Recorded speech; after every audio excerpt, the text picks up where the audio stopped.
Hi hello welcome back. അപ്പം നമ്മളിന്ന് പോയേക്കുന്ന Dubai സഫാരിയിലേക്കാണ്. കുറേ നാളത്തെ ആഗ്രഹമായിരുന്നു ഇങ്ങോട്ട് പോകണം എന്നുള്ളത്. അപ്പം നമ്മളിതിൻ്റെ ഡീറ്റെയിൽഡ് വീഡിയോ ഒന്നും എടുത്തിട്ടില്ല കേട്ടോ, കുറച്ച് വീഡിയോ എടുത്തിട്ടുള്ളൂ. അപ്പോൾ അത് ഞാൻ നിങ്ങളിന്ന് കാണിച്ചു തരാം. ഇതിനകത്ത് നമുക്ക് 4 പവലിയൻസാണ് ഉള്ളത്. ഒത്തിരി നടന്ന് കാണാനായിട്ടുണ്ട്. പക്ഷെ നല്ല ഭംഗിയായിട്ടോ കാണാനായിട്ട്, നല്ല രീതിയിൽ അവർ സെറ്റ് ചെയ്തിട്ടുണ്ട്.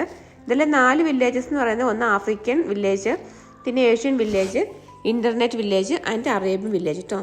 നമ്മളിവിടുത്തെ ഷട്ടിൽ സർവീസ് എടുക്കുവാണെങ്കിൽ നമ്മളെ ഇവരെ ഇതിനകത്ത് ബസ്സിനകത്ത് കൊണ്ടുപോയിട്ട് എല്ലായിടത്തും കാണിക്കും, അല്ലെങ്കിൽ നമ്മൾ നടന്ന് തന്നെ പോകണം കേട്ടോ.